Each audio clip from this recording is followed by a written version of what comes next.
Good morning, beloveds. All right. I don't think I'm awake yet, which is what it is. I got up this morning and went for a walk, which is the first time I've done that in a while. I've gone to the chiropractor. I've gotten my back adjusted. My knee and my hip and my back are all doing better. So I was like, I'm gonna go for a walk because I want to go for a run, but I'm not ready yet. I'm just nervous. And so I went for a walk today. We'll see how this goes. I'm definitely going for a bike ride tomorrow. And then we'll see about Saturday. I don't know. It's always interesting when your body's just like, no, I don't think so today. And I am learning to listen. All right, it is September 16th. Our title is I Am Inspired from On High. Our quote is, all is the effect of all, one universal essence. And it is from an Upanishad. It's the Brihad Aranyaka. So it's Brihad, and then the second word is Aranyaka. And Upanishad is Upanishad, in case you want to look it up. Upanishad I know how to pronounce because I took a class on the Bhagavad Gita and the Upanishad, so I learned how to pronounce that word. The rest of them I'm doing the best I can. I'm making an effort to learn. So, all right, Jesus, in utmost simplicity, proclaimed that in the ecstasy of his illumination, I and the Father are one. What do you suppose would happen if you believed this? Not as a mere intellectual concept, but with deep inward feeling and an expanding sense of its meaning. Would you not sell all that you possess for this single pearl of utmost worth? This drop of water taken from the ocean of being, this mountaintop of revelation. If the wisest man who ever lived proclaimed this truth, should you not accept it simply, directly, sincerely? Perhaps this seems too good to be true, and yet all nature is a living example, a continuous reminder that there is a spirit animating everything, a presence diffused, a law governing, a unity sustaining, a coordinating will binding all together, a unifying principle holding everything in place. Say, I cleanse the windows of my mind that it may become a mirror reflecting inspiration from the Most High. Today I walk the pathways of inspiration.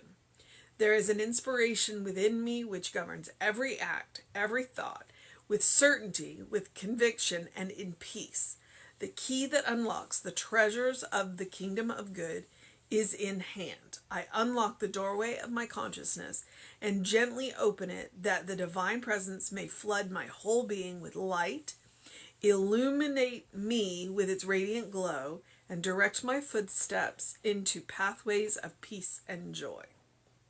All right, so one of the things that I heard in here that is key to the teaching of science of mind, is when we talk about thought wrapped in feeling.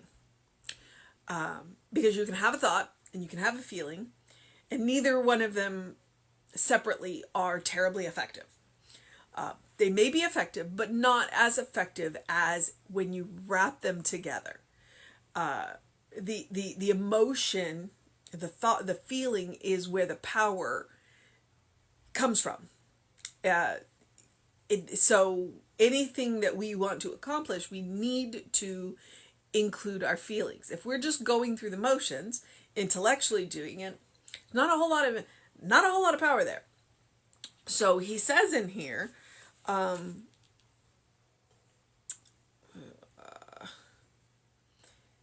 what do you suppose would happen if you believed this, not a mere intellectual concept, but with deep inward feeling and an expanding sense of its meaning?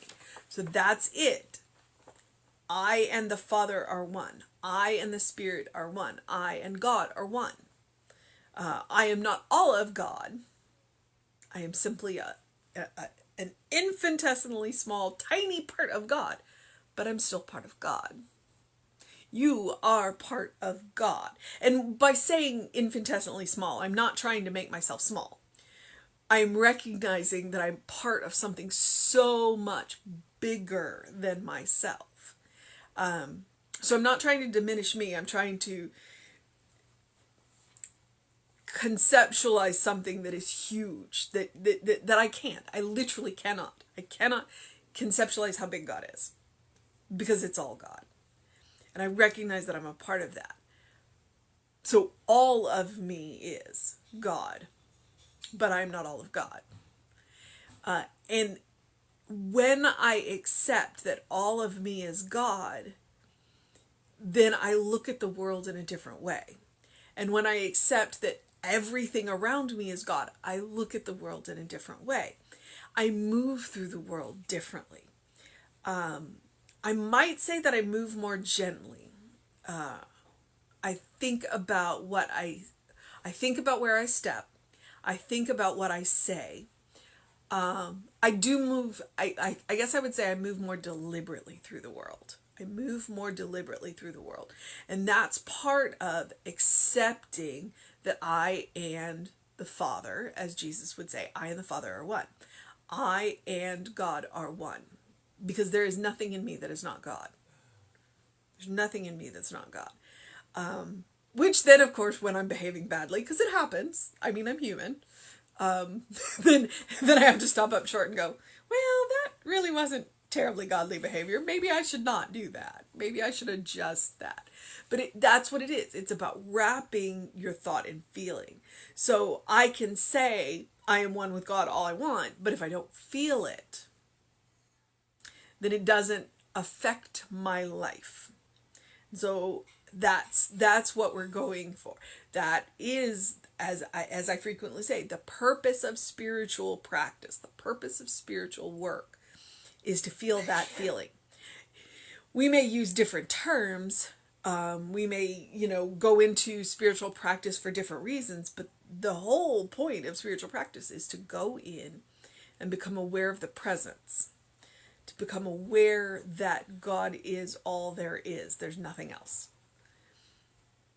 And then see how that makes us, how that changes, how that informs the way we move and live. Because we say that. We live and move and have our being in. There's nothing that's not God. All right. So that's what I'm seeing today. I'm inspired from, I know I'm inspired from on high, but the inspiration is to remember who you are. To remember who you are. So I am inspired from on high. All is the effect of all, one universal essence. There's nothing but God. The Brihad Aranyaka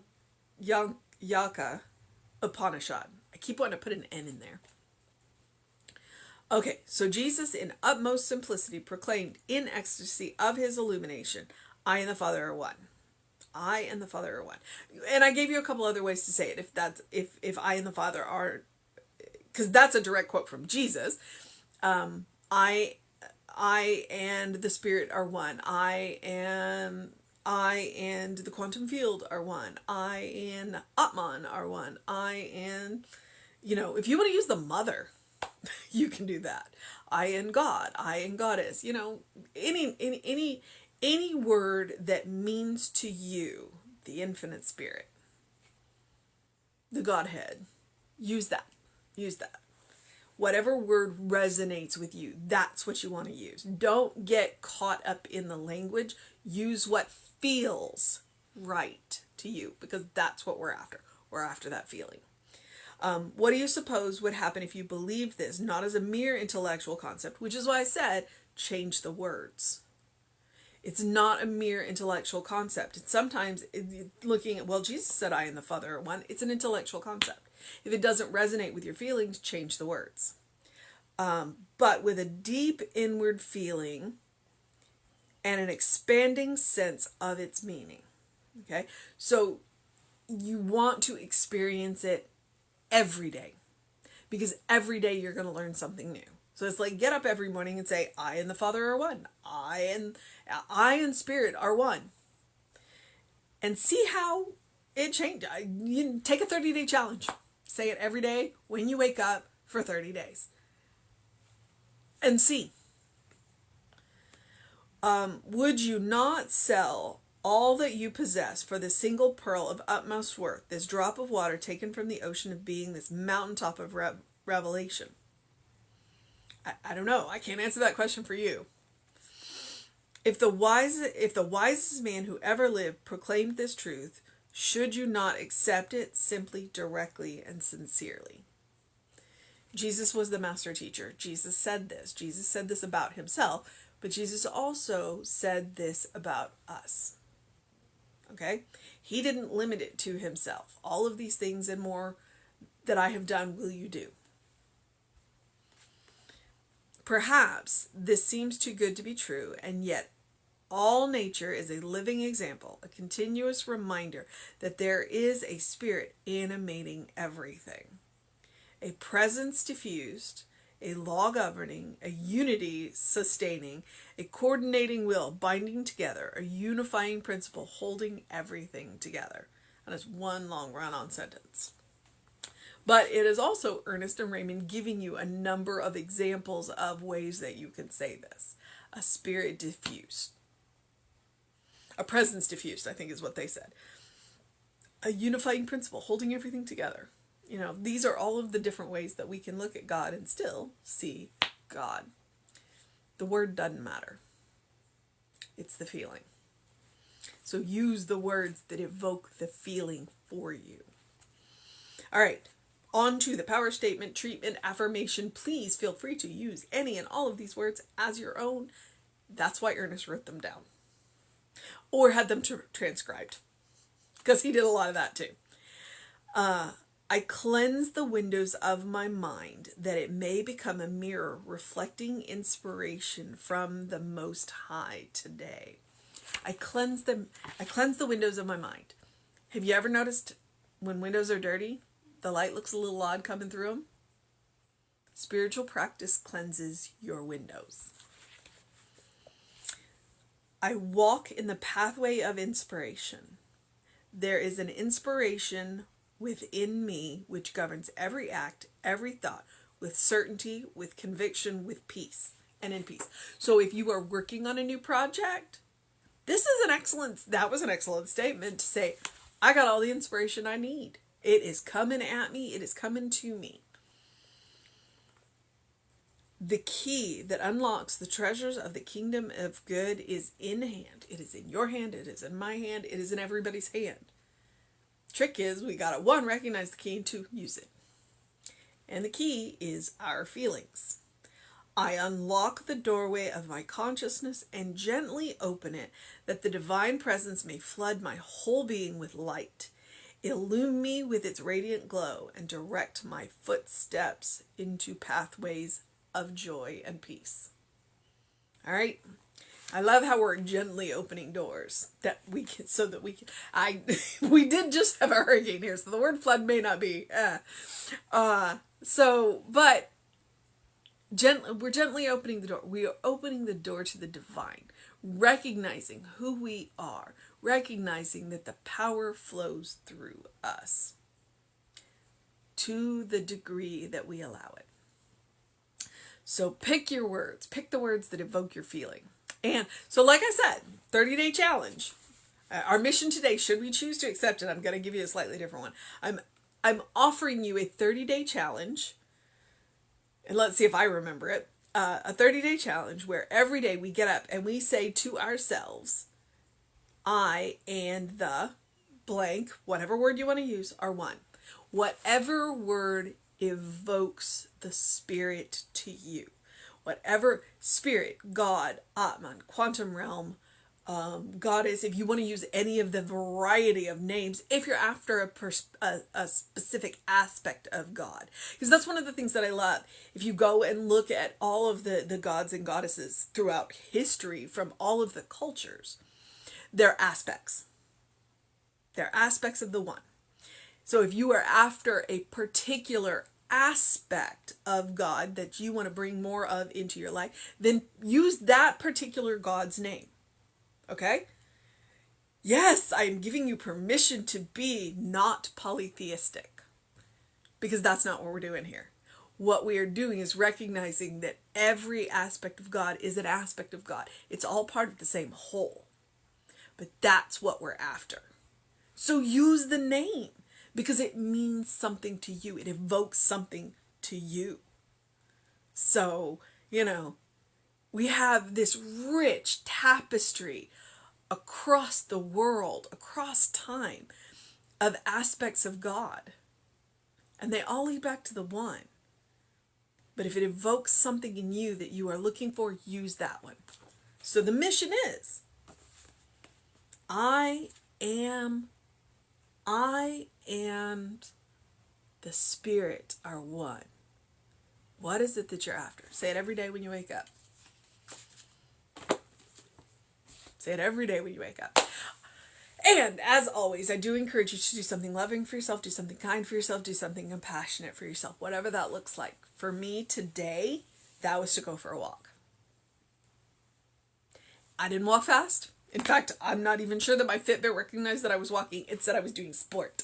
I don't know what that means. And when I go back to running, it will say that too. So I am listening. My kind, compassionate, loving thing for myself is to listen to my body. This is what I want to do, but I also have to take into account what my body is ready for. So whatever is kind, compassionate, loving for yourself. And I encourage you to do it every day for a couple of reasons. One, you deserve your own loving, kind compassion. Always. You always deserve it. You're a beloved child of God in whom God is well pleased always. So you deserve it. It's also about practicing it for yourself so it becomes more of a default. It also banks it. It banks it so that when you come across people who need loving, kind compassion, you have a bank of it. You have a bank to draw on so that you can give them that. Practice makes permanent. All right, beloveds. I encourage you, as I always do, engage your mind and your body. Do something that gets you going. And it doesn't have to be exercise. It doesn't. But a short walk in nature can clear the mind.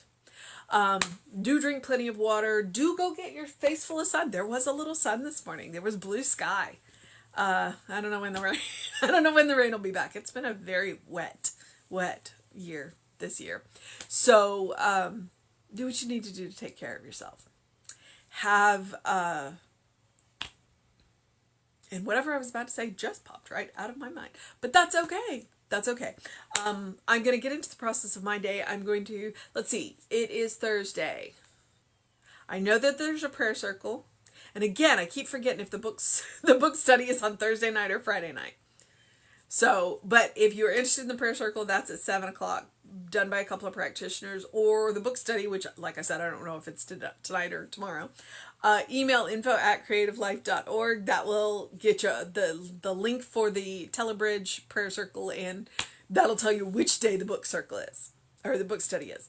And check us out on all the social medias.